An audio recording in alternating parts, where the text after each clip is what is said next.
अमूलो सवस गूढ़म् मंगलम भगवान वीरो मंगलम गौतमो गणी मंगलम कुंद कुंदाद्यो जैन धर्मोस्तु मंगल सर्वमंगल मांगल्यम सर्वकल्याणकारकम प्रधानां सर्वधर्माणां जैनं जयतु शासनं जैनं जयतु शासनं जैनं जयतु शासनं। मंगलमय मंगलकरण वीतराग विज्ञान नमो ताई जाते भय अरहंतादि महा करि मंगल करि हो महा ग्रंथ करण का आते मिले समाज सब पावे निज पदरा पावे निज पद। आपने आप में आपको वर लिया चेतना को स्वयं मैं प्रकट कर लिया। हे विरागी प्रभु हे महावीर जिन आपके दर चरण मैं शतत नमन आपके दर चरण मैं शतत नमन।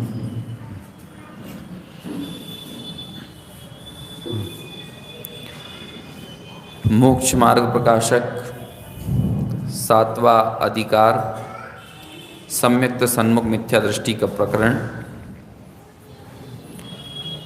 विगत 2 दिनों में जो सम्यक्त के सन्मुख खड़ा हुआ मिथ्या दृष्टि जीव है उसके सम्यक दर्शन होने के पूर्व उसके जीवन में क्या क्या कुछ घटता है उसकी हम चर्चा कर रहे हैं। वहाँ पंडित टोडरमल जी साहब ने कहा कि किसी जीव को मंद कषाय आदि का कारण मिलकर ज्ञानावर्णी आदि कर्मों का उसके क्षयोपशम हो जाए और उस कारण से उसके तत्व विचार करने की शक्ति प्रकट हो और इसके साथ में सिर्फ शक्ति ही ना मिले बल्कि उसका मोह भी मंद हो जिस कारण से उसके तत्व विचार का उद्यम हो सके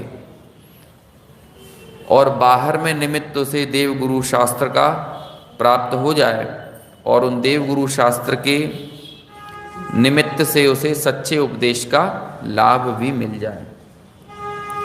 सच्चे उपदेश का जो लाभ उसको मिला तो वो सच्चा उपदेश क्या है कि अभी जिनागम में तो बहुत कुछ कहा गया है और वो जो बहुत कुछ कहा गया है वो ऐसा नहीं है कि वो अप्रयोजन भूत हो।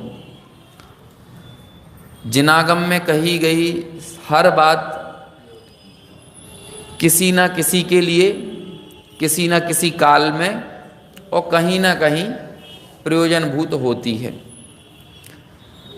आपके लिए वर्तमान में कोई बात लग रहा हो कि ये मेरे काम की नहीं है तो उसका मतलब ये नहीं है कि ये किसी के भी काम की नहीं है, क्योंकि सब कुछ भगवान जिनेंद्र की वाणी में आया है और द्वादशांग रूप श्रुत में उसको गणधरों के द्वारा निबद्ध किया गया है और गणधरों ने जो द्वादशांग रूप श्रुत की रचना की उसका ही आधार लेकर हमारे आचार्यों ने जो शास्त्र रचना की है उसमें किसी किसी विशेष अंग की पूर्व की मुख्यता से वहाँ पर अपनी बात कही है। अब यदि वो अप्रयोजनभूत होती तो आचार्य लिखते क्यों, है ना। आचार्यों की गर्दन टेढ़ी हो गई, है ना, लिखते लिखते उनके हाथों से खून झरने लगा, दृष्टि टेढ़ी हो गई, ना जाने कैसी कैसी स्थितियां बनी। तो अपने शुद्धोपयोग से बाहर निकलकर जगत के जीवों के प्रति जो उनके करुणा उपजी और द्वादशांग की कोई बात जो विलुप्त होने की कगार पर खड़ी हो, उसको उन्होंने सुरक्षित करने का प्रयास किया।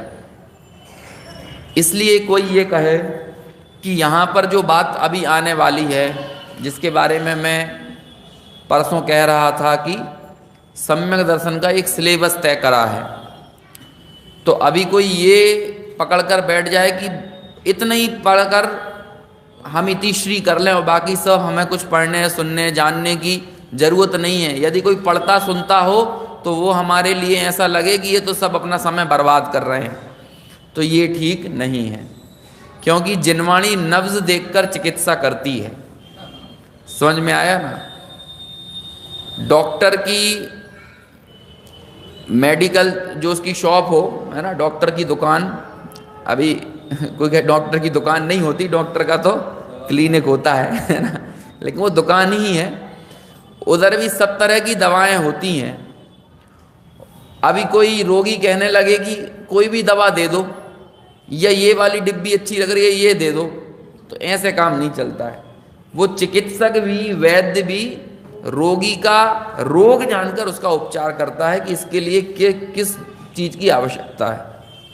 ऐसे ही जिनवाणी भी व्यक्ति की नब्ज टटोलकर उसका रोग जानकर उसका उपचार करती है, और जो रोग हो उस काल में वो जिनवाणी का जो भी कथन शैली है, जो भी अनुयोग पद्धति है, वो उसके काम आती है।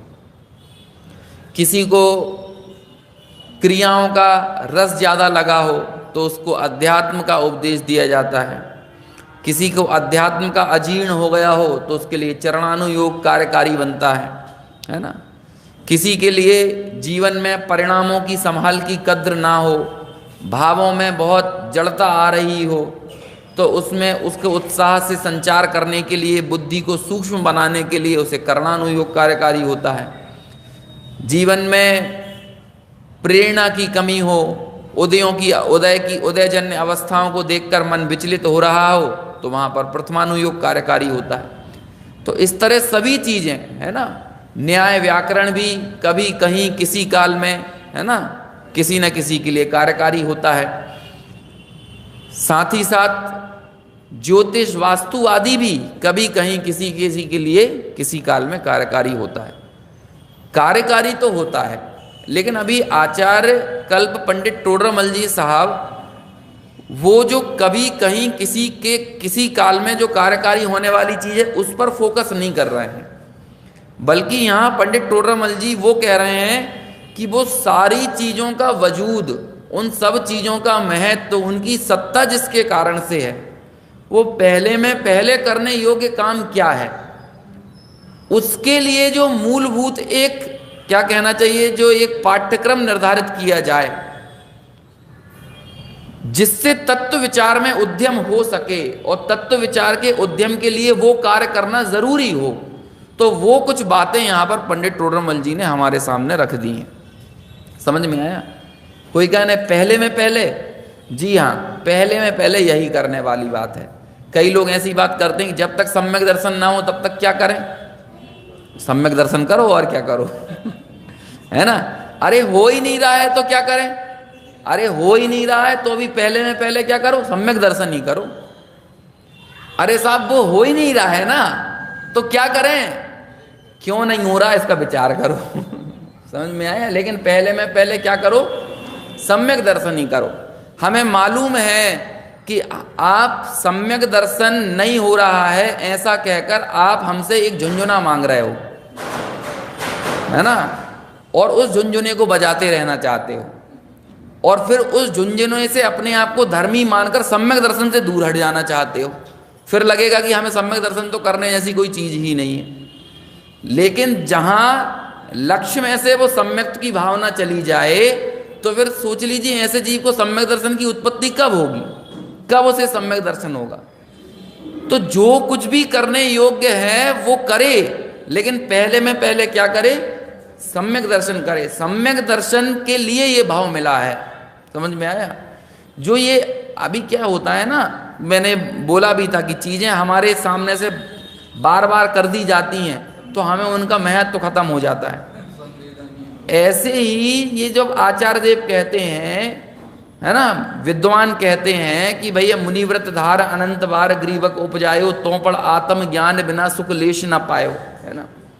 आत्म ज्ञान, तो जब ये सबसे टॉप की बात ये इसलिए कही है कि आत्म ज्ञान सबसे ज्यादा जरूरी है। टॉप की बात मतलब आचरण के शिरमौर तो मुनिराज ही होते हैं ना, लेकिन उन्होंने कहा अभी देखो, इसका मतलब ये नहीं है कि मुनि पद की निंदा की जा रही हो, है ना। जब आचार्य कुंद ये लिखते हैं कि बद समिति गुत्तियो कुवंतो भी अभव्यो, कि व्रत और समिति को पालन करते हुए भी वो अभव्य रहता है, इसका मतलब व्रत समिति की निंदा नहीं की जा रही है ना। कि यदि आत्मज्ञान के बगैर, सम्यक के बगैर तप कर रहा है, व्रत कर रहा है, तो वो सब बाल तप हैं, बाल व्रत हैं। यहाँ तप और व्रत की निंदा नहीं की जा रही है, बल्कि उससे कह रहे हैं कि तप और व्रत को और खूबसूरत बनाओ, इनके भीतर जो कमी पड़ी हुई है, इन व्रत और तप में जो जड़ता पड़ी हुई है उसको दूर करो, इनको खूबसूरत करो। और इनकी खूबसूरती किससे होगी? सम्यक दर्शन से होगी। अभी जैसे कोई व्यक्ति रोज मंदिर जाता हो, है ना, प्रक्षाल करता हो, पूजन करता हो, प्रवचन सुनता हो, लेकिन घर जाके बहुत कलह करता हो, तो अपन उससे क्या बोलते हैं? तुम्हारे मंदिर जाने का कोई मतलब नहीं है, हैं? तुम्हारे स्वाध्याय सुनने का कोई मतलब नहीं है, तुम्हारे प्रक्षाल पूजन करने का कोई मतलब नहीं है, तुम्हारी कसाएं और क्रोध तो कम हो नहीं रहा है। तो इसका मतलब प्रक्षाल का, पूजन का, स्वाध्याय का, इसकी निंदा थोड़ी कर रहे हैं, बल्कि ये कह रहे हैं कि भाई थोड़ा क्रोध भी तो कम करो। वो कर रहे हो ये तो अच्छी बात है, लेकिन साथ ही साथ क्रोध भी कम करो, ये कषाएं कम करो, कलह मचाना कम करो। इसी तरह से आचार्य ऐसा एकदम टॉप लेवल का डोज 3rd डिग्री दे देते हैं, और वो क्या कहते हैं कि तुम्हारे व्रत का, तप का, मुनि व्रत धारण करने का कोई महत्व नहीं है। अब ये क्यों समझ लेते हो कि मुनि व्रत का कोई की निंदा हो रही है, या फिर व्रत की, तप की, समिति की, गुप्ती की, आचरण की, इसकी निंदा हो रही है? ये क्यों समझते हो? अरे वो पर्याय बुद्धि को दूर करो ना। जिस पर्याय बुद्धि के चलते व्रत, तप, गुप्ती, समिति का पालन करने के बावजूद भी संसार चक्र से पार ये जीव नहीं उतरता है। ये जो चोट है, ये व्रत, समिति, गुप्ती के ऊपर चोट नहीं है, ये अणुव्रत, महाव्रत, मुनिव्रत के ऊपर चोट नहीं है, बल्कि उस पर्याय मूलता के ऊपर चोट है जो मुनिपद धारण होने के बावजूद भी पर्याय मूलता जीवन में बनी हुई है। समझ में? अभी कितनी बातें इस तरह की कही जाती हैं, वो क्यों? वो दोष छुड़ाने के लिए अलग अलग बातें कही जाती हैं। अभी किसी से कह दिया जाए, अब लोग ये समझते हैं कि आगम में ये बात आ गई तो इससे तो स्वच्छंदता ग्रहण हो जाएगी, इससे तो शिथिलाचार आ जाएगा। अरे क्या बात कर रहे हो भाई, हैं? यदि अध्यात्म का उपदेश बंद हो जाए तो मोक्ष मार्ग ही अवरुद्ध हो जाएगा। तो रमल जी साहब लिखते हैं ना, अभी वो उदाहरण भी दिए कि मिश्री खाने से यदि गधा मर जाए तो सज्जन मिश्री खाना छोड़ देंगे। बारिश तो सबके लिए मंगलकारी होती है ना। अभी किसी के बड़ी पापड़ सूख रहे हो, है ना, वो बारिश हो जाए तो वो उसकी बुराई करने लगे तो उसमें कोई क्या करे, है?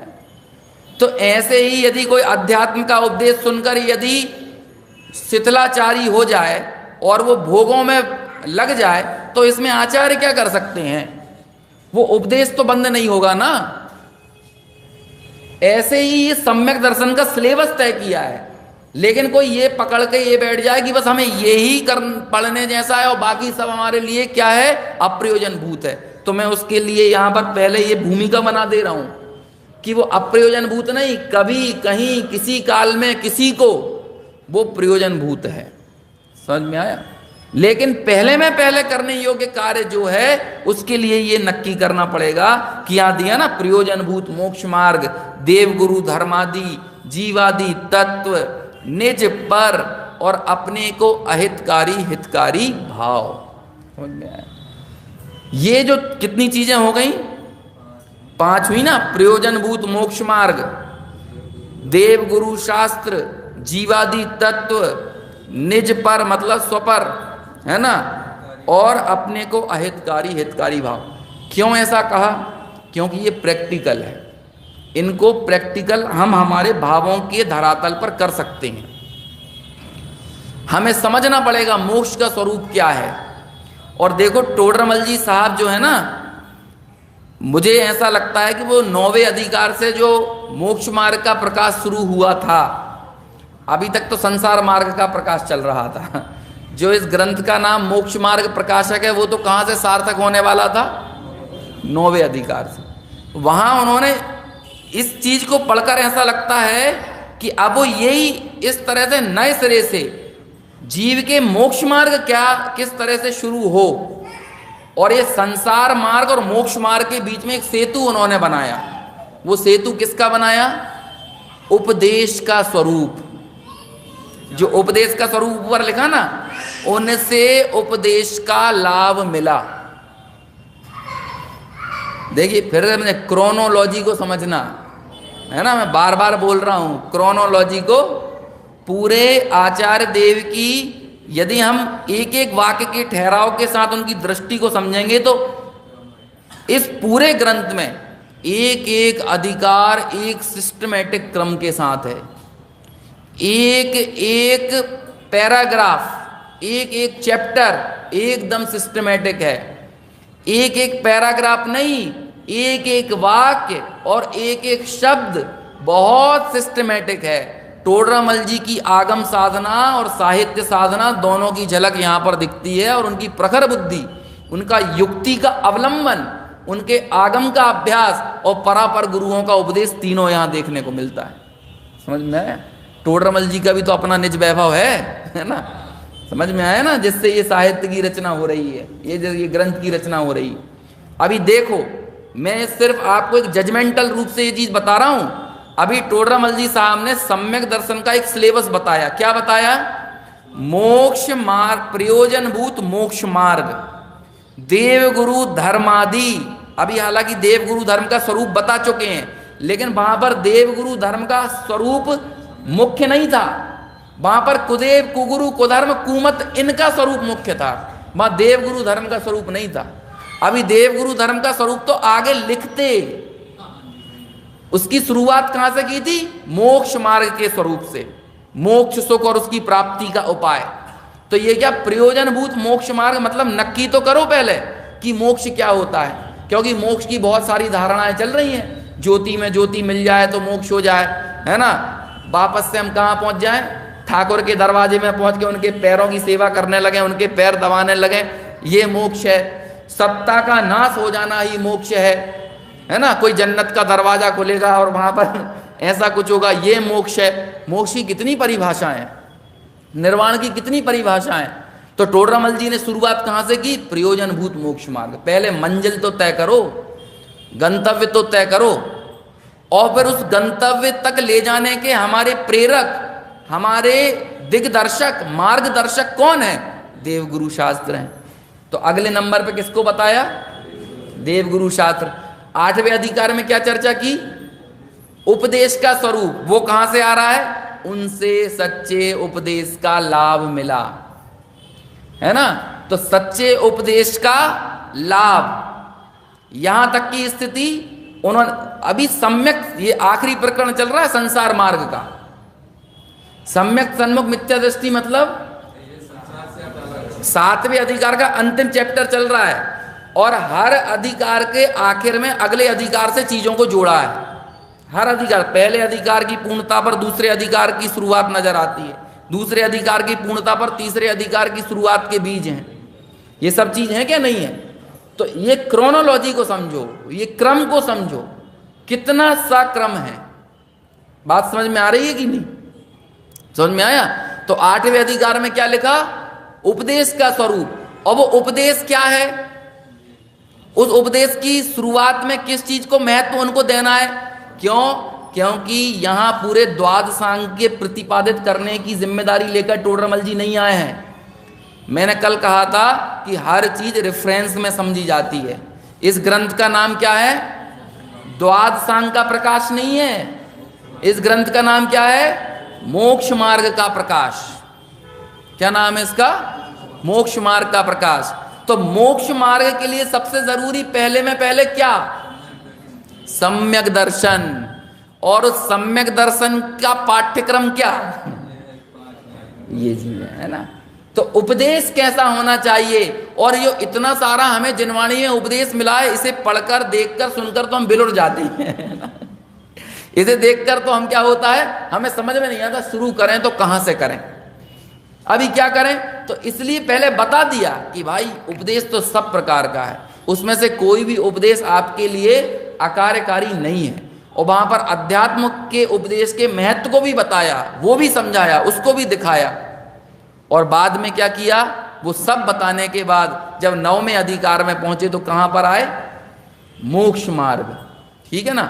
अभी वो सारे मोक्ष मार्ग के स्वरूप की ही चर्चा चल रही थी वहां पे, है ना। पुरुषार्थ से मोक्ष की प्राप्ति, ये सारी चीजें, वो मोक्ष यदि मिलेगा तो कैसे मिलेगा? कोई काल लब्धि के भरोसे बैठ जाए या फिर सोचे कि कोई भक्ति मार्ग से मोक्ष हो जाएगा कि प्रेम मार्ग से मोक्ष हो जाएगा, तो ऐसा नहीं है। पुरुषार्थ से होगा। और वो पुरुषार्थ भी कैसा होगा वो सब बता रहे थे।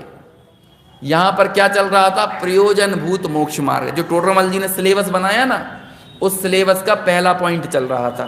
और वहीं पर उनका क्या हुआ? उनका ऐसे संयोग मिलेगी, उनका देह विलय हुआ। समझ में आया? लेकिन आगे जाकर इसी सिलेबस को जब वो आगे बढ़ाते तो कहां पर आते?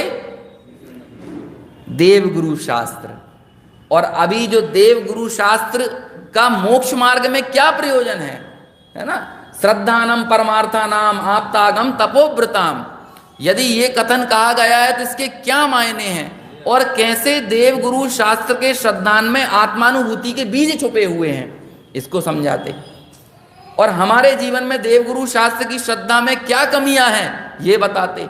और देवगुरु शास्त्र कैसे हैं, उन्हें कैसे देखा जाए, उन्हें कैसे समझा जाए, उनसे क्या लिया जाए, ये सब टोडरमल जी के उपदेश में संभवतः आता है ना। और आगे क्या आता? जीवादि तत्व। तो कहते जीवादि तत्व की चर्चा तो करके आ चुके हैं, भूल की चर्चा हुई है। अभी तत्वार्थ श्रद्धानम सम्यक दर्शनम का जोर तो देना बाकी था। अभी तो इन तत्वों की भूल हम क्या कर रहे हैं ये बताया, लेकिन इन तत्वों की श्रद्धा कैसे करना है ये तो अभी बताते ना। समझ में आया ना।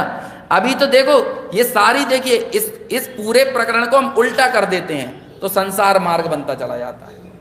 पूरे प्रकरण को आप उल्टा कर दीजिए, देखो आगे आके क्या आएगा?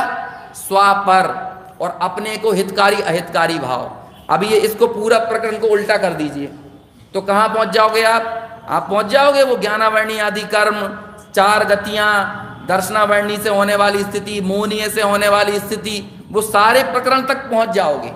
अभी ये तो बता दिए, समस्याएं तो बता दी, लेकिन समाधान तो बताइए। तो वो समाधान 9वें अधिकार से शुरू हो रहा था। समझ में आ रहा है ना। और जब वो 9वें अधिकार से चीजें शुरू हो रही थी तो उसका प्रारंभ कहां से किया? प्रयोजनभूत मोक्ष मार्ग। समझ में आया? मोक्ष पहले ये तो निर्णय करो कि मोक्ष में सुख है, पहले ये निर्णय तो करो। अभी तो हमें यही मोक्ष के संबंध में ही भ्रांतियां पड़ी हुई हैं। और मोक्ष में यदि सुख है तो उसका उपाय तो करो। और जब उपाय करने जाएंगे तो वो मोक्ष का उपाय कैसे होगा, तो उसके लिए बता रहे थे कि वो पुरुषार्थ से होगा। वो पुरुषार्थ कैसा होना चाहिए ये बता रहे थे। और यहीं पर टोडरमल जी साहब है ना, अभी फिर आगे वो कैसा वर्णन करते, कैसा विवेचन करते, ये तो भाई टोडरमल जी जैसी बुद्धिवंत प्रज्ञावंत व्यक्ति ही जानता है। जब पंडित जयचंद जी छावड़ा के सामने बात आई कि आप इस ग्रंथ को पूरा कर दो, है ना, तो कहने लगे कि हमारी, है ना, पंडित जी जैसी प्रज्ञा ना ही, है ना, हमारी ऐसी प्रज्ञा। जबकि सोचो जयचंद जी छावड़ा भी कमाल है। गुरुदेव श्री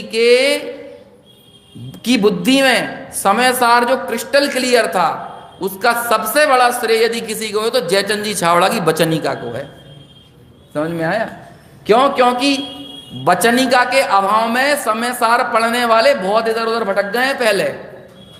क्यों? क्योंकि उसका जो उचित, क्या कहते हैं उसको, अपनी भाषा में कहें, जैसे जब संविधान सभा बनी तो संविधान सभा में क्या हुआ, अब सब आ गए 350 पौने 400 आदमी चुन के। अब सबको क्या करें? अब सबको कुछ ना कुछ अपना अपना देना था और सबको मजा लूटना था सरकारी पैसों पे। तो उन्होंने क्या किया, एक काम करो, तुम आयरलैंड का संविधान देखो, तुम न्यूजीलैंड का देखो, तुम ऑस्ट्रेलिया का देखो, तुम अमेरिका का देखो, तुम रूस का देखो। अब सब गए, अब देख के आए तो कुछ ना कुछ तो उन्हें करना था ना। तो वो कहते हैं कि अमेरिका के मौलिक अधिकार संविधान में डालो, तो दूसरा बोलता है रूस का समाजवाद डालो, तीसरा कहता है आयरलैंड की नीति निदेशक तत्व तो डालो। अभी सबको कुछ ना कुछ अपना देना है।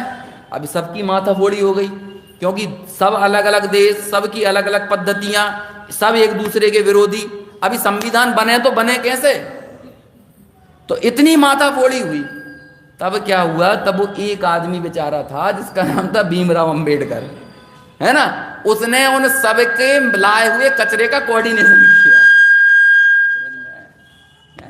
सबका अपना अपना जो माल मसाला था ना, उसका कोऑर्डिनेशन किया।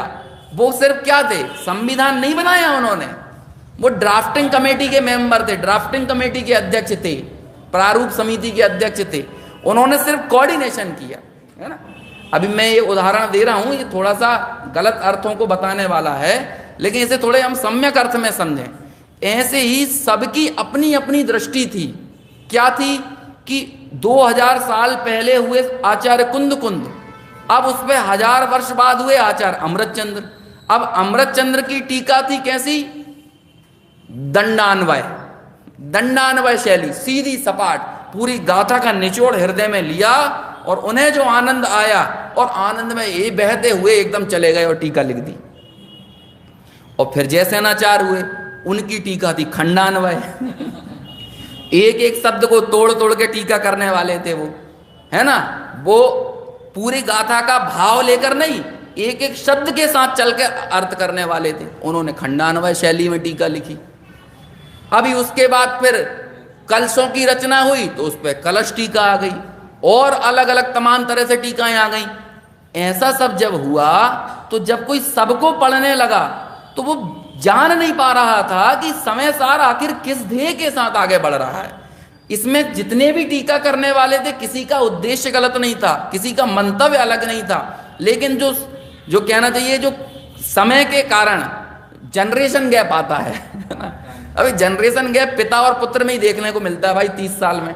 इधर तो 1000 साल, 100 साल, 200 साल, सबका इतना अंतर पड़ गया। तो वो जनरेशन गैप प्रस्तुति में दिखने लगा। उनके अभिप्राय में कोई खोट नहीं थी किसी के भी, लेकिन प्रस्तुति में अंतर था। अब जब इतनी तरह की प्रस्तुतियां सामने आई तो उसका अर्थ करने वाला क्या हुआ, वो समझ नहीं पाए कि क्या करे। उसके कोऑर्डिनेशन बनाने का काम किसने किया, वो पंडित जयचंद जी छाबड़ा ने किया। समझ में आया? इस तरह से नयों का स्पष्टीकरण देते हुए एक एक गाथा, एक एक टीका, है ना, और उनका एक ऐसा बिल्कुल समष्टि के साथ उसका प्रस्तुतिकरण किया, तो बाद में जो कुछ भी शंकाएं खड़ी हो सकती थी, वो सारी शंकाएं उन जयचंद जी छाबड़ा की वचनिका पढ़ के निर्मूल हो जाती। समझ में आया? वो तो समझिए कि ये सब कपड़े ही पहने हुए थे, नहीं तो कहीं मुनियों से कम नहीं थे। समझ में आया? ये क्या कहें पंडित जयचंद जी छाबड़ा, इनमें इतना ही अंतर था, ये काम उन्होंने किया। तो ये ऐसे विद्वान व्यक्ति से जब कहा गया कि आप मोक्ष मार्ग प्रकाशक को पूरा कर दो, तो कहते हैं कि पंडित जी जैसी बुद्धि हमारी ना है। सोचो, है ना, ऐसे ऐसे महान विद्वान, समय सार, प्रवचन सार और न जाने कितने ग्रंथों की वचनिका लिखने वाले है भाई। इस पूरी जो श्रुत हमारे सामने है, इसके पीछे अब मैं ये तो नहीं कहूँगा कि कितने का खून पसीना छुपा हुआ है, लेकिन आपको पता नहीं है कि किस श्रम से ये हमारे सामने यहाँ तक पहुँची है।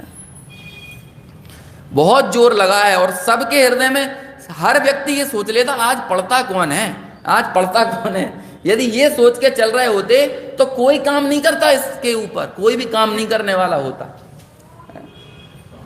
देखिए, जब हमारे जीवन में स्वाध्याय का अभाव होता है तो हमें पूरी दुनिया में सर्वत्र स्वाध्याय का अभाव नजर आने लगता है। समझ में आया ना? और जब हम स्वयं तत्व से भीगे हुए होते हैं तो हमें तत्व से भीगे हुए व्यक्ति नजर आने लगते हैं ना, ऐसे लोग नजर आने लगते हैं। और फिर वो एक व्यक्ति मात्र के प्रति हमारे मन में ऐसा, हृदय में ऐसा भाव आता है। अभी सोचो ना, जब टोडरमल स्मारक की स्थापना करने आए तो कई बातें, अरे कौन पढ़ने आएगा तुम्हारा जैन दर्शन, तो है कौन पढ़ेगा, कौन आने वाला है, कौन इसको संभालेगा, कौन ये करेगा, कितनी बातें आई। तो भाई किनके मन में बात आई थी, है शायद गोदिका जी या जिसके, उन्होंने कहा भैया इस संस्थान में कितने बच्चे पढ़ें, हमें कितना पैसा खर्च करना पड़े, क्या हो हमें मतलब। यदि किसी एक विद्यार्थी ने भी सम्यक दर्शन प्राप्त कर लिया तो ये समझ लेना हमारे सारे उपक्रम का, समझ लो ये सार्थकता साबित हो जाएगी। यहीं से सोचो, वात्सल्य इतना दूरगामी होता है। वात्सल्य सिर्फ अपने इर्द गिर्द ही नहीं होता है, हमारे पुत्र, हमारे बच्चे, हमारी माँ, हमारे बेटे, है ना, हमारे पड़ोसी, इतना ही नहीं होता, कितना दूरगामी होता है। ये क्षेत्र बहुत बड़ा है, ये काल बहुत बड़ा है, इसको पढ़ने वाले यहाँ नहीं है लेकिन कहीं ना कहीं तो होंगे। समझ में आया? इसको सुनने वाले, पढ़ने वाले आज नहीं है लेकिन कभी ना कभी तो होंगे। तो ये समझ लो कि इसलिए वो 2000 साल पहले लिखा गया समय सार किसी 2000 साल बाद सोनगढ़ में पैदा हुआ कोई संत, है ना, कोई व्यक्ति जो ईमानदार प्रवृत्ति का है, जो कि उस संप्रदाय में पैदा नहीं हुआ, लेकिन समझ लो उसके भाग्य से 2000 साल पहले लिखा गया होगा। और ऐसे बीच बीच में हुए ना, कई पंडित बनारसी दास जी हुए, पंडित जयचंद जी छावड़ा हुए, पंडित राजमल जी हुए, पंडित क्या कहते हैं श्रीमद राजचंद्र जी हुए, कितने हुए, आज भी हो रहे हैं। लेकिन उनके लिए कारण कौन? एक समय सार बन रहा है कि नहीं बन रहा है? ऐसी सारी जिनवाणी है ना। गुणस्थानों की महत्व है, गुणस्थानों की उपयोगिता है। आपने कभी विचार किया समय सार नाटक में, जो कि कलश का पद्यानुवाद है, लेकिन उसमें गुणस्थान द्वार डालने की क्या जरूरत पड़ गई, क्या जरूरत पड़ी? गुणस्थान का स्वरूप क्यों बता रहे हो पंडित जी साहब? आप तो समय सार नाटक लिख रहे हो ना, समय सार नाटक मतलब कलशों का अनुवाद कर रहे हो, तो गुणस्थान द्वार क्यों डाला? क्योंकि जो आदमी जिस तकलीफ से गुजरा होता है ना, वो उसकी दवा साथ में लेके चलता है ना। अभी उन्हें मालूम है कि गुणस्थान का स्वरूप मुझे पता नहीं था, तो ये समय सार पढ़ के मेरी गति बिगड़ गई थी, मैं तमाशा करने लगा था, मेरे जीवन में गुणस्थान का स्वरूप नहीं था। उन्होंने कहा ऐसे ही कोई और भी व्यक्ति आगे होगा जिसका समय सार पढ़ के दिमाग खराब हो जाएगा, है ना। तो उसे गुणस्थान का स्वरूप कम से कम हम इशारा तो कर दें कि भूमिका अनुसार कब कहाँ कैसे गुणस्थान में क्या भाव होते हैं। तो उन्होंने अपनी उस जरूरत को समझा, जो कि गुणस्थान का स्वरूप पढ़ के उन्हें भूमिका अनुसार होने वाली भावों की का पता चला, तो पंडित जी साहब वापस से ठिकाने पर आए। तो वही काम उन्होंने जब कोई रचना लिखी तो उन्होंने भी उसको बताना दिखाना जरूरी समझा। ये सब लोगों के हृदय में बैठकर जब आप समझोगे ना, जब ये साहित्य साधना करते हैं, तो पता चलेगा कि कितना अगाध वात्सल्य लोगों के प्रति इनके मन में रहता है, तब वो चीज़ों की रचना करते हैं, लिखते हैं। तो ये पंडित जी साहब भी ऐसे ही, यहाँ पर उनके दिमाग में ये चीज़ जो क्रिस्टल क्लियर है, कोई सम्यक दृष्टि स्वयं हो और उसने जिस धारा के जरिए उस सम्यक्त को अर्जित किया हो, या वो स्वयं सम्यक्त के सन्मुख पहुंचा हो, तो उसकी विचारधारा क्या चल रही हो। अभी यहाँ पर अनुभव का कोई जिक्र नहीं किया उन्होंने, क्योंकि मैंने कल कहा था अनुभव उपदेश में कार्यकारी नहीं है। समझ में आया? अनुभव बहुत नितांत व्यक्तिगत चीज है, बहुत नितांत निजी, एकदम पर्सनल है। इसलिए आचार्य कुंद ने के निज वैभव में 4 चीजें बताई, लेकिन जब कहा कि तुम्हें प्रमाण करना है तो कैसे करना? आगम से प्रमाण मत करना, युक्ति से प्रमाण मत करना, परापर गुरुओं के उपदेश से प्रमाण मत करना, बल्कि कैसे करना? स्वानुभव से प्रमाण करना। क्यों? क्योंकि प्रमाण करना ये तुम्हारी निजी चीज है, उसको प्रमाण करना, उसको परखना ये तुम्हारी चीज है। आग गर्म होती है तो हमें क्या क्या बताना पड़ेगा? आग गर्म होती है तो बताना पड़ेगा ना, बेटा ये देखो ये क्या लिखा हुआ है, ये देखो आग की प्रॉपर्टी क्या होती है, उसमें ज्वलनशीलता होती है, उसमें ऐसा होता है, उसमें वैसा होता है, पूरा अग्नि शास्त्र लेकर आएंगे और उससे बताएंगे। उससे समझ में नहीं आएगा तो बताएंगे देखो तुम्हारे पिताजी, दादाजी, बाबा जी, फूफा जी, चाचा जी जितने लोग थे, मतलब परापर गुरुओं के उपदेश से बताएंगे। और कहेंगे देखो हम जब आग के नजदीक जाते हैं तो थोड़ी लपट सी महसूस होने लगी ना, हमें अनुभव हुआ कि नहीं, युक्ति से समझो, है ना, युक्ति का प्रयोग करेंगे। और फिर भी तुम्हें समझ में ना आए तो कैसे करना, ये अनुभव से प्रमाण कर लेना, ठीक है। क्यों? क्योंकि अनुभव नितांत व्यक्तिगत। जब प्रमाण करने की बात आएगी तो कैसे करना, अनुभव से करना। समझ में आया? लेकिन अपने अनुभव को कैसे मिलाना, आगम से मिलाना। समझ में आया? ऐसे ही जो तत्व विचार में उद्यम हुआ, उस तत्व विचार के उद्यम में क्या चीजें बताई, 5 चीजें, हर एक के साथ इत्यादि लगाया है, मतलब उसी रेफरेंस में होने वाली और अभी अन्य चीजें होती हैं, लेकिन वो उसी संदर्भ में है। जैसे देव गुरु शास्त्र आदि, अब देव गुरु धर्म आदि, तो अब देव गुरु धर्म आदि में क्या देखना है, देव गुरु धर्म के कॉन्टेक्स्ट में जो जो हो सकता है, मतलब शास्त्र हो सकता है, आयतन हो सकते हैं, है ना, उनके गुण हो सकते हैं, उनकी वीतरागता हो सकती है, आप्त की परीक्षा होती है, आप्त की मीमांसा होती है, सब क्या है, देव गुरु धर्म आदि है। समझ में आया? नींद तो नहीं आ रही है? समझ में आ रहा है ना?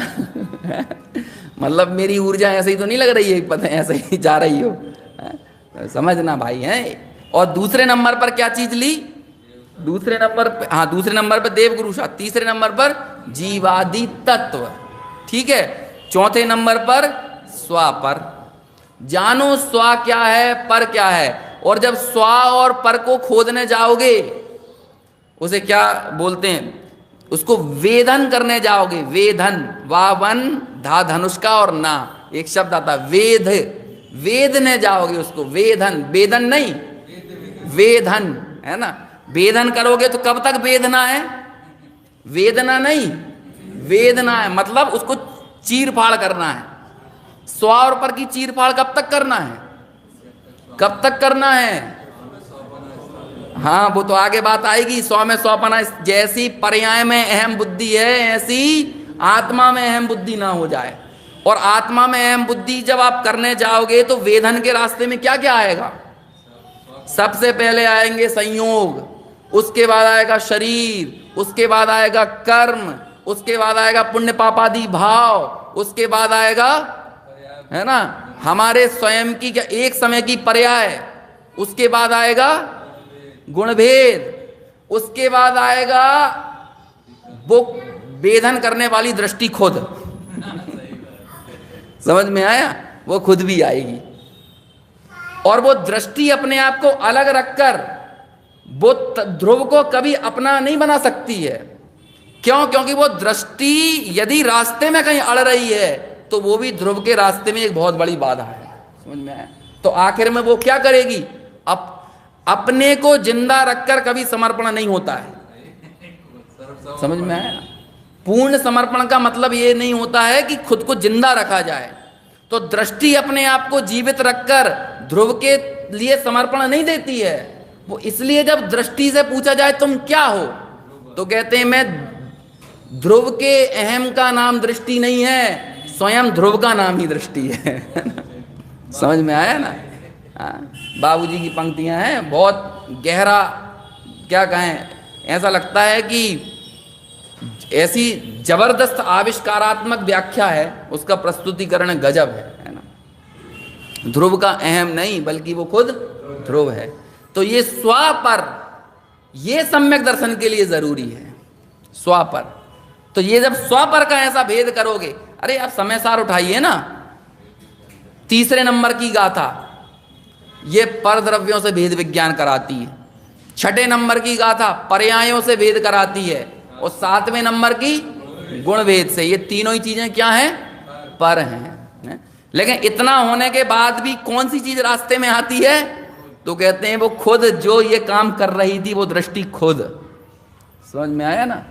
तो वो भी अल्टीमेटली किसमें, जो पर को तो हटा दिया, लेकिन जिसने पर को हटाया था उस स्वा के, क्या कहें, उस स्वा की दृष्टि में वो दृष्टि खुद भी शामिल नहीं होती, वो अपने आप को अलग रखकर शामिल नहीं होती, बल्कि वो वही हो जाती है। इसलिए कहते ये जो वाक्य है ना बहुत प्रसिद्ध, सम्यक दर्शन ने अपना कोना कोना ध्रुव के लिए खाली कर दिया है। समझ में आया? समझिए ये सारा तत्व विचार में उद्यम हुआ। तत्व विचार ऐसा होता है, ये सब तत्व विचार का रॉ मटेरियल है। समझ में आ रहा है? ये रॉ मटेरियल है, तत्व विचार ऐसे होगा, ऐसे जीवन में आगे बढ़ा जाएगा। अभी देखो, जब ये सारा उपदेश मिल गया, क्या क्या उपदेश मिल गया? मोक्ष मार्ग, प्रयोजनभूत देवगुरु धर्मादि, तीसरा जीवादि तत्व, स्वापर और अपने को अहितकारी हितकारी भाव। हितकारी अहितकारी भाव बहुत स्थूल होते हैं, ये इनको पकड़ना आदमी के लिए बहुत आसान है। क्यों? क्योंकि क्रोध का भी धर्म होता है, मान माया लोभ का भी धर्म होता है, मिथ्यात्व का भी धर्म होता है, मोह का भी धर्म होता है। सबके अपने अपने धर्म होते हैं। आप उन अहितकारी भावों के धर्म को जानिए, और जब आप उनके धर्म को जानोगे तो उनके प्रतिपक्षी जो हैं उनके धर्म को भी जानोगे। क्या बात कर रहे हो? हमने तो क्षमा को धर्म माना है, क्रोध को धर्म थोड़ी माना है। अरे क्षमा का धर्म है सुखी करना, स्वयं सुखी करना और अपने आप परिवेश में जाने वाले सबको सुखी करना, ये क्षमा का स्वभाव है। और क्रोध का स्वभाव है स्वयं को दुखी करना और अपने परिवेश में आने वाले सबको दुखी करना। और उनका स्वभाव सर्वत्र एक जैसा रहेगा, धर्म कभी बदलता नहीं है। जैसे अग्नि का धर्म जलाना है तो वो खुद भी जलेगी और जो उसके परिवेश में आएगा उसको भी जलाएगी। कहाँ जलेगी? जहां जलेगी वहां जलाएगी, ठीक है ना? जिस क्षेत्र में होगी वहां जलाएगी, जिस काल में होगी वहां जलाएगी, मतलब जिसके लिए भी होगी उसको जलाएगी, ये उसका धर्म है। ऐसे ही क्रोध का धर्म क्या है? खुद दुखी होना और अपने परिवेश में रहने वालों को दुखी बनाना, ये उसका काम है, ये उसका। और कहीं भी होगा, अमेरिकन को होगा कि इंग्लैंड वाले को होगा कि किसी को होगा, सबके लिए क्या करेगा? दुखी होगा, दुखी बनाएगा, दुखी होगा, दुखी बनाएगा। सुबह हो, शाम को हो, सर्दी में हो, गर्मी में हो, हमेशा क्या करेगा? दुखी होगा, दुखी बनाएगा, ये उसका धर्म है। ऐसी सर्व कसायों के हितकारी अहितकारी भावों को जानो, और जब ये दुखी बनाने वाले हैं तो इनके प्रतिपक्षी जो भाव हैं वो जीवन में कैसे वृद्धिंगत हों। और जब हम इसके रास्ते में आगे बढ़ेंगे तो हमको दिखाई देगी वीतरागता। क्यों? क्योंकि वो वीतरागता, ये समझो जैन धर्म के सारे सिद्धांत बिखरे हुए मोती हैं। सब कुछ 24 सिद्धांती नहीं, जैन धर्म में आप जो जो पढ़ते सुनते बोलते बताते हो ना, सब बिखरे हुए मोती हैं। उनकी अलग अलग कोई महत्व नहीं है, उनका अलग अलग कोई महत्व, सब बिखरे हुए मोती हैं। देवगुरु शास्त्र, 7 तत्व, 6 द्रव्य, 5 पाप, 4 अनुयोग, क्रमबद्ध पर्याय, वास्तु स्वातंत्र, जो नाम आपको लेना वो ले लो, 24 तीर्थंकर, है ना, अनंतों सिद्ध, सब बिखरे हुए मोती हैं। यदि उनके भीतर से एक वीतरागता का धागा ना निकले तो सुन में, ये एक वीतरागता ही है जो देव को वंदनीय बनाती है, जो गुरु को वंदनीय बनाती है, जो शास्त्र को वंदनीय बनाती है, जो तीर्थंकरों को वंदनीय बनाती है। एक वीतरागता, इस वीतरागता के धागे को अलग कर दो तो सबका कोई वजूद नहीं रह जाता। अरहंत कोरे अरहंत रह जाते हैं, सिद्ध कोरे सिद्ध रह जाते हैं, आचार्य उपाध्याय साधु कोरे आचार्य उपाध्याय साधु, महज संज्ञाएं रह जाती हैं, महज संज्ञा रह जाती हैं, लेकिन वो वास्तव में वंदनीय नहीं रह जाते हैं। उन्हें वंदनीय कौन बनाता है? उनके भीतर से जब वीतरागता का धागा निकलता है। समझ में आया ना? तो जब आप हितकारी अहितकारी भावों का गहन पोस्टमार्टम करोगे तो क्या मिलेगी? आप खुद समझ जाओगे ये समता, ये वीतरागता, ये जीवन में कैसे हो, यही मेरे लिए कार्यकारी है, कल्याणकारी है। समझ में आया? और जब ये सब लाभ हुआ और इन सबको मैंने उपदेश से प्राप्त किया तो उपदेश को मैंने शांति पूर्वक बैठकर विचार किया। अब देखो क्या हुआ, अब देखो प्रयोग लब्धि शुरू हो रही है। क्यों? क्योंकि उपदेश को जब तक अंतर में धारण नहीं किया, उसे मालूम ही नहीं था देव क्या चीज होते हैं, उसे मालूम ही नहीं था गुरु क्या चीज होते हैं, उसे मालूम नहीं था शास्त्र क्या होते हैं, उसे मालूम नहीं था कि वीतरागता क्या है, स्वापर का भेद क्या है। अरे जब सब पता चल गया कि मैं तो ऐसा अखंड अविनाशी ध्रुव तत्व हूं ये सब चीजें पता चली। अरे ये देव देव क्यों हैं, इनके हाथ पे हाथ रखे हुए देव ऐसे क्यों हैं, ये जिनवाणी से मिली हुई ये पूरी की पूरी जो दिग्दर्शन है ये इतना महान क्यों है, ये बीतरागी धर्म इतना श्रेष्ठ क्यों है, ये जिन गुरु जिनके पास कुछ नहीं है लेकिन फिर भी आनंद से भरपूर क्यों है। जब ये सब जाना तो सब जानकर क्या बोला, अहो मुझे तो इन बातों की खबर ही नहीं। समझ में आया? ये इधर से निकलता हुआ वाक्य है, जब उपदेश का अंदर में जाकर पूरा पूरा चीड़ फाड़ कर लिया हो तब जाकर ये निकलता है। ये तकिया कलाम नहीं है, अहो मुझे इन बातों की खबर ही नहीं थी, ये ऐसा नहीं है, ये ऐसी बात नहीं है ना। ये कोरा तकिया कलाम नहीं है, ये कोरी कोई गप नहीं है, ये कोई साधारण वाक्य नहीं है।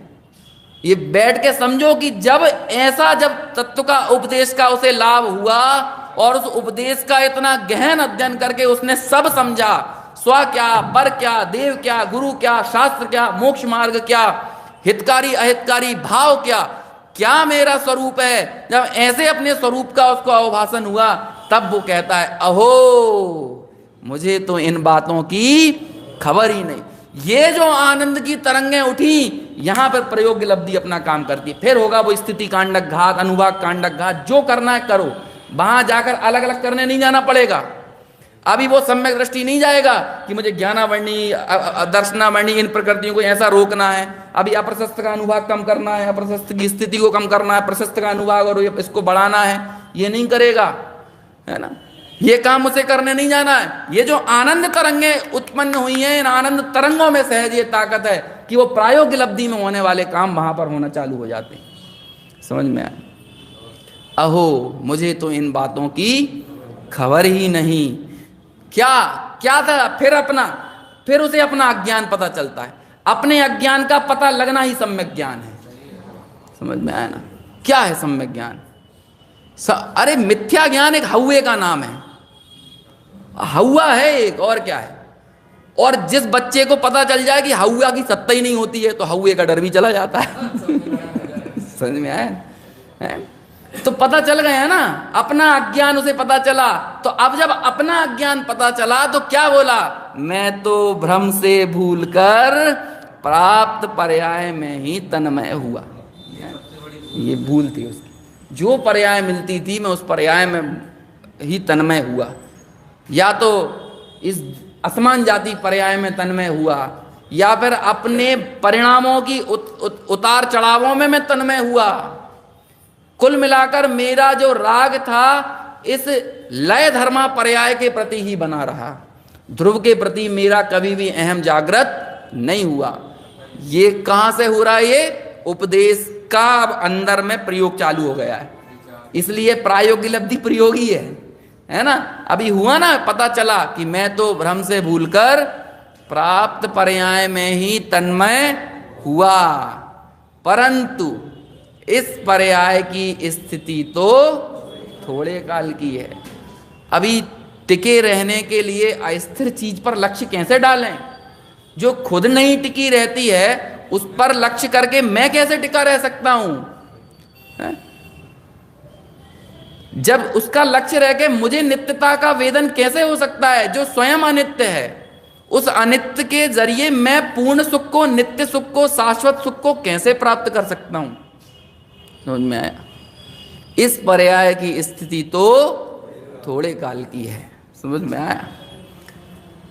तथा अब देखो, अभी कैसा अंदर में उत्साह का पारावार, समझ लो कि समुद्र फट रहा है, समुद्र अपनी सीमाओं को लांघ रहा है। ऐसे ही अंदर में तत्व विचार के बाद पैदा हुआ उत्साह जो है ना, वो एकदम उछाले मार रहा है। प्रवचन सार ग्रंथ रखा है यहाँ पे, 1 मिनट दीजिए। ये उत्साह मैं बताता हूं आपको। उत्साह शब्द, जिनवाणी पढ़ने के बाद उत्साह, जिनवाणी का अंदर में वेदन जागृत हो तो उत्साह किसे कहते हैं? क्या होती है?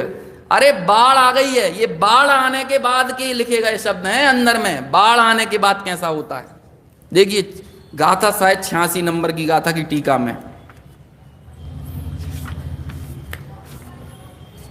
मिल गया। हिंदी पढ़ता हूँ जल्दी जल्दी।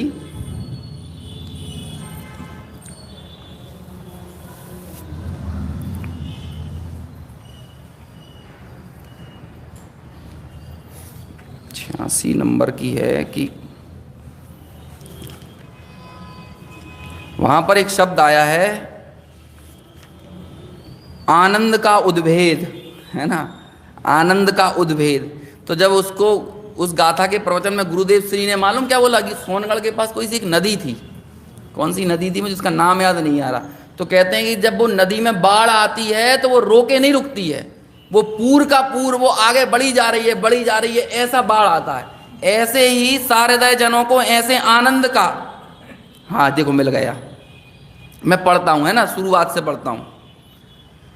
जिसने प्रथम भूमिका में गमन किया है, मैं एक एक अभी शब्द के यहाँ पे अर्थ नहीं करूँगा, नहीं तो अकेली, अभी क्या है ना, लोगों की आदत भूलने की होती है,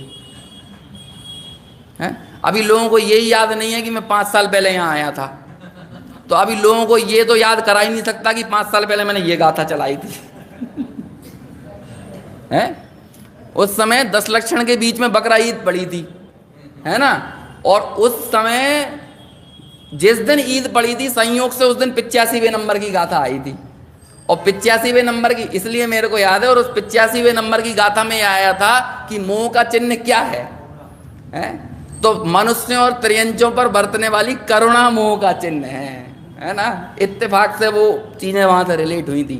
गाथा 83 से 86 का प्रकरण चला था 10 दिनों में, है ना, लेकिन अपनी आदत है ना, और देख लो आप वक्ताओं के भरोसे अपनी पतवार मत डालो, वो कभी पार नहीं उतरने वाली, समझ में आया ना।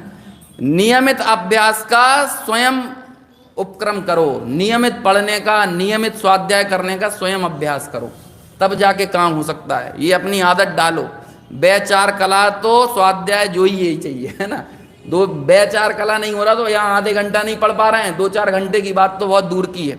जो कर रहे हैं वो और बढ़ाएं, समझ में आया। उससे पहले शांति नहीं मिलना चाहिए, लेकिन यदि आपकी निरंतर अभ्यास की संतति बनी रहेगी ना, तो आपको सब चीजें स्मरण में रहेंगी, वो चीजें याद रहेंगी। वक्ता याद रहे ना रहे कोई बात नहीं है ना। और अच्छा प्रवचन वो कहलाता भी नहीं है जिसमें वक्ता हाईलाइट हो। अच्छा प्रवचन तो वो कहलाता है जिसमें आचार्य हाईलाइट हो, जिसमें ग्रंथकार हाईलाइट हो, है ना, वो चीज ही सही है। समझ में आया। देखो क्या लिखते हैं, जिसने प्रथम भूमिका में गमन किया है ऐसे जीव को जो सर्वज्ञोपज्ञ होने से सर्व प्रकार से अबाधित है, ऐसे शाब्द प्रमाण यानी द्रव्य श्रुत प्रमाण को प्राप्त करके क्रीड़ा करने पर, मतलब ये जो है ना, ये द्रव्य श्रुत, इसको प्राप्त करके क्रीड़ा करने पर मतलब सच्चे उपदेश का लाभ हुआ। और उस सच्चे उपदेश का लाभ हुआ तो उससे क्या क्या मिला, वो सारी चीजें वो टोडरमल जी ने लिख दी, ठीक है ना।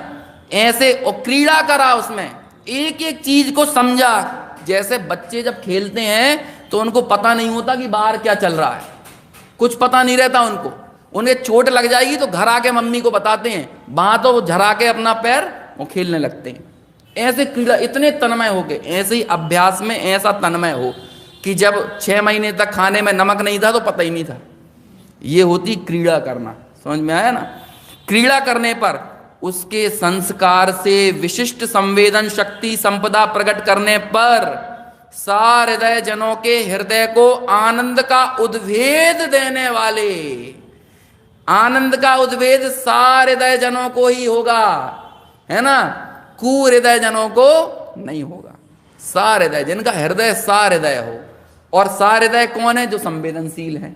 क्यों? क्योंकि संवेदन शक्ति पैदा हुई है, जिन्हें बात लगना चाहिए। जिनवाणी प्रूफ नहीं है जो लोग, है ना, है बाकी जिनको बात पकड़ में आती है, जिन्हें लगती है, जिन्हें कुछ भी पढ़ें, कहीं भी पढ़ें, इतने संवेदना से भरे हुए हैं कि वो साहृदय जन जब जिनवाणी से अपना स्वरूप पाते हैं तो उन्हें लगता है अहो, मुझे तो इन बातों की खबर ही नहीं थी, मैं तो भ्रम से भूलकर प्राप्त पर्याय में ही तन्मय हो रहा था, और इस पर्याय की स्थिति तो थोड़े काल की है। ये सब क्या हो रहा है? ये आनंद का उद्भेद। और उद्भेद मतलब समझ लो कि जैसे कि यहां गड्ढा करे और फव्वारा फूट जाए। अभी उस पर कोई लगाए, ढक्कन पे ढक्कन लगाए और वो पानी ढक्कन को ही फेंक दे, समझ में आया ना, नीचे से एकदम फट जाता है। जैसे अग्नि का जैसे ज्वालामुखी फटता है ना, ऐसे ही बारिश का कोई ऐसा फव्वारा फट जाए। तो ऐसे आनंद का उद्भेद ऐसा हुआ है, और उस आनंद के उद्भेद में प्रायोग्य लब्धि अपना काम कर रही है, समझ में आया ना। क्या प्रायोग्य लब्धि? वो प्रायोग्य लब्धि का काम उस आनंद के उद्भेद में चल रहा है। ये कहते हैं मुझे तो इन बातों की खबर ही नहीं, मैं तो भ्रम से भूलकर प्राप्त पर्याय में ही तन्मय हो रहा था, परंतु इस पर्याय की स्थिति तो थोड़े काल की। अब देखो आनंद का उद्भेद जब हो रहा है तो यहां मुझे सर्वनिमित्त मिले हैं। अब कितना कृतज्ञता से भर जाएगा वो व्यक्ति। एक आत्मार्थी व्यक्ति के दो लक्षण, उसके अंदर ग्रेटिट्यूड हो एंड कंपैशन हो। वैसे क्या बोलते हैं, ग्रेटिट्यूड मतलब कृतज्ञ हो, और कंपैशन यानी समर्पण का भाव हो। समझ में आया ना, ये दो लक्षण है। यदि अंतर में प्रीति, मैत्री, वात्सल्य, इन सब चीजों को आप इन दो शब्दों में समाहित कर लें, ग्रेटिट्यूड। ग्रेटिट्यूड मतलब कृतज्ञता, देवगुरु शास्त्र के प्रति कृतज्ञता, अपने को पुण्य के उदय से मिले सर्व संयोगों के प्रति कृतज्ञता। अब जब कृतज्ञता है तो उस पुण्य के उदय को इधर उधर बर्बाद नहीं करोगे, भोगों में नहीं लगाओगे, इधर उधर नहीं लगाओगे, बल्कि उसका सही समर्पण करोगे। वो समर्पण होना चाहिए। तो अब वो ये बात कह रहा है कि मुझे तो यहां सर्वनिमित्त मिले हैं, इसलिए मुझे इन बातों को बराबर समझना चाहिए। अब इन्हें मुझे समझ, इससे अच्छे संयोग कहाँ मिल जाएंगे। मुझे तो इन बातों को बराबर समझना चाहिए। क्योंकि क्यों समझना चाहिए? पंडित बनने के लिए नहीं भैया, क्योंकि इनमें तो मेरा ही प्रयोजन भाषित होता है। इसमें मेरा ही प्रयोजन भाषित हो। मेरा प्रयोजन क्या है? सुखी होना, आनंदित होना। ऐसा विचार कर जो उपदेश सुना, उसका निर्धार करने का उद्यम किया। उद्यम शब्द दो बार आ गया। तत्व विचार का उद्यम हुआ, और जब वो तत्व विचार, पहले तो तत्व विचार करने के लिए आगे बढ़ा, वो विशुद्धि होगी तब आगे बढ़ेगा। और जब तत्व के उपदेश का लाभ मिला तो फिर वो क्या हुआ, फिर आगे आकर यहां पर निर्धार करने के लिए जो जो उसकी प्रक्रिया है, जो आनंद उसके आया, ऐसा यहां पर देखो उसका निर्धार करने का उद्यम किया, मतलब करणलब्धि हो गई है ना, उसके निर्धार करने का उद्यम किया। ये टोडरमल जी ने स्थूल रूप से 5 लब्धि इन 2-3 वाक्यों में यहां पर लिखी है। लेकिन जब इतना सब होने के बाद भी जब उन टोडरमल जी साहब से कहा कि ऐसा अभ्यास करे तो इस भाव में ना सही अगले भाव में भी उसके सम्यक दर्शन हो जाए, वहां भले देवगुरु शास्त्र ना मिले, लेकिन सब कुछ किसके बल पर है? तत्व विचार के बल पर। तत्व विचार के बल पर ही सारा कुछ है, और तत्व विचार नहीं है तो कहते हैं फिर कुछ भी नहीं है। इतना तत्व विचार के ऊपर जोर है, और आखिर में कहते हैं गारंटी है, गारंटी है। तो गारंटी मैरंटी नहीं है यहाँ पे, है ना। गारंटी नहीं लेना, तत्व विचार तो करो बस। क्यों? क्योंकि सम्यक दर्शन होने के लिए 5 लब्धि रूप जो काम होता है वो होना चाहिए। जिस दिन उन 5 लब्धियों से तुम्हारे तत्व विचार की संधि हो गई, वहां सम्यक दर्शन हो जाएगा। लेकिन 5 लब्धियों का जुटाना हमारे हाथ में नहीं है। हमारे हाथ में क्या है? तत्व विचार करना है। इसलिए इस तत्व विचार का उद्यमी होना हमारे लिए कार्यकारी।